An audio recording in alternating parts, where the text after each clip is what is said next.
Shalom, shalom, merci de nous retrouver sur Espérance TV, vous suivez le journal. Le jeudi 18 mai 2023, la communauté chrétienne du monde a célébré la fête de l'Ascension qui marque la montée de Jésus-Christ 40 jours après sa résurrection. Ici en Côte d'Ivoire, l'église méthodiste unie n'est pas restée en marge. À Sahué, dans le district de Sikensi, cette fête a été couplée à la cérémonie de présentation de réception de nouveaux choristes de ce district. Le compte rendu avec Daniel Kragi. De la sacrificature à la louange, c'est le thème retenu pour la cérémonie de présentation et de réception de nouveaux choristes du district de Sikensi. Événement qui s'est tenu au temple Ebenezer de Sahué le jeudi 18 mai 2023 à l'occasion de la journée de l'Ascension. Il s'agissait pour le premier responsable du district de montrer le rôle du consacré et l'importance du ministère de la louange dans l'adoration du Christ ressuscité qui est monté au ciel. Nous avons voulu que les choristes sachent qu'ils ont un sacerdoce. Mais ils oublient qu'ils ont un sacerdoce, donc un ministère. Ils doivent louer le Seigneur depuis la terre jusqu'au ciel. Et donc leur rôle de savoir qu'ils sont sacrificateurs, mis à part pour vivre une vie saine, glorifier le Seigneur à travers la louange. Cette cérémonie de port d'aube a vu la consécration de plus d'une cinquantaine de choristes venus de tous les circuits du district de Sikensi. Une initiative qui vise à renforcer davantage la cohésion et les liens de fraternité entre les choristes. Pour cette cérémonie, ça concerne uniquement que les nouveaux choristes qui sont dans les chorales liturgiques de nos églises locales. Au lieu que les cérémonies se fassent d'une manière éclatée dans chaque église locale, on aurait préféré que cela soit organisé dans l'ensemble des districts. Donc nous avons reçu tous ces choristes de différentes églises, de différents circuits. Heureux, les choristes voient en cette consécration une nouvelle étape franchie dans leur engagement de servir le Seigneur. Je viens d'être consacré aujourd'hui. En tout cas, c'est une joie pour moi. La joie que je ressens, je ne sais pas comment le manifester. En tout cas, je rends gloire à Dieu. Parce que la louange, en tout cas, c'est très important pour nous et notre vie. J'ai été consacré aujourd'hui en tant que choriste. On a eu l'honneur de recevoir plusieurs pasteurs au milieu de nous qui nous ont apporté la grâce de Dieu. En tout cas, en tant que choriste, c'est vraiment une très bonne initiative, puisque ça n'a jamais été comme ça dans le district. Et puis, on voit que c'est la première fois, donc on rend gloire à Dieu pour cela. Pour la communauté de Sahué, qui est le premier temple dédicacé du district de Sikensi, c'est une grâce d'accueillir cet événement le jour de l'Ascension. C'est une joie et c'est une grâce de recevoir ces événements, parce que vraiment tout le district ici pour le port de nouveaux choristes là, les ports d'aube, c'est vraiment une joie pour nous et une très grande grâce pour nous. Donc ils sentent que le Christ est avec nous et qu'il faudrait que nous croyions et que nous avançons avec lui. Et à nos choristes aussi qui sont sur place, ils ont vu l'événement. C'est une centaine de choristes qui est venu se faire consacrer ici. C'est une joie, c'est une motivation. C'est plein d'espoir que les nouveaux choristes s'engagent à se consacrer entièrement au ministère de la louange pour la gloire de Dieu. Après Sikensi, nous nous rendons dans le district missionnaire de Daloa où les fidèles s'apprêtent à vivre un grand événement. Il s'agit de la dédicace du temple Emmanuel de Daloa. Comment les préparatifs se déroulent? Raphaël Dompé était sur le terrain. Voici son point. Les préparatifs de la dédicace du temple Emmanuel de Daloa vont bon train. Un culte de simulation de la cérémonie de dédicace a été célébré le dimanche 14 mai 2023 en vue de cerner les contours de l'événement. À la gloire de Dieu, le Père, qui nous a appelés par sa grâce, et de son Fils qui nous a aimés et s'est livré pour nous, et au Saint-Esprit qui nous éclaire et nous sanctifie, nous consacrons cette maison. Amen. Pour consoler ceux qui sont dans le deuil, pour fortifier ceux qui sont tentés, pour éclairer ceux qui cherchent le chemin nous consacrons. Nous consacrons cette maison. Amen.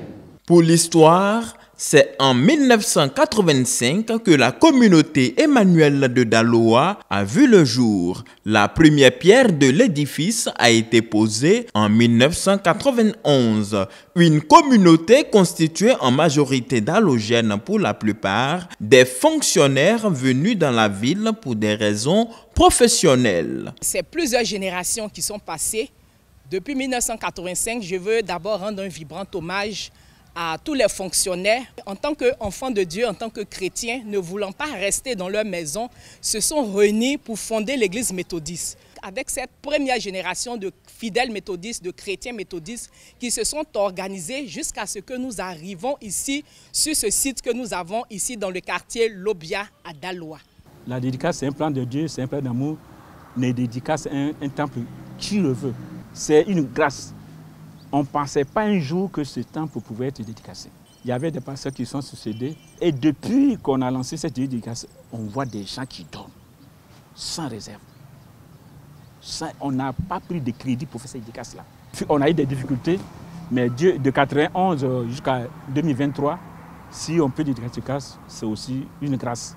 Le culte de simulation en rapport avec la journée de la famille, l'orateur du jour, le révérend pasteur Nguessan Kwame Laurent, a instruit les fidèles sur le thème « Un défi, moi et ma maison, nous servirons l'Éternel ». Thème extrait de Josué chapitre 24, versets 14 à 28. Quand tu es chef, c'est toi qui es devenu chef. Si tu as eu le foyer là, ce n'est pas ta responsabilité. Quand je te dis moi et ma maison, je dis moi d'abord et ma maison. Relever le défi commence par toi. Enraciner et fonder en Christ. Comme vent et marée, afin que l'on sache que ton Dieu est vivant. Voici la vérité.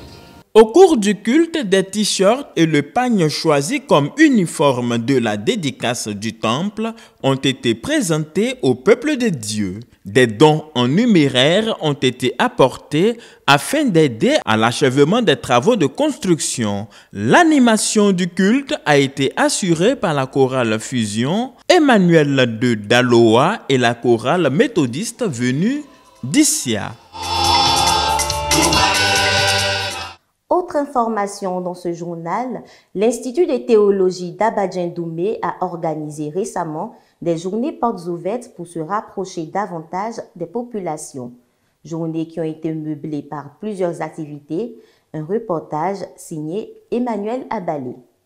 L'Institut supérieur de théologie d'Abadien-Doumé, en abrégé ISTA, a procédé à l'organisation de la 11e édition de ces journées portes ouvertes allant du 7 au 14 mai 2023.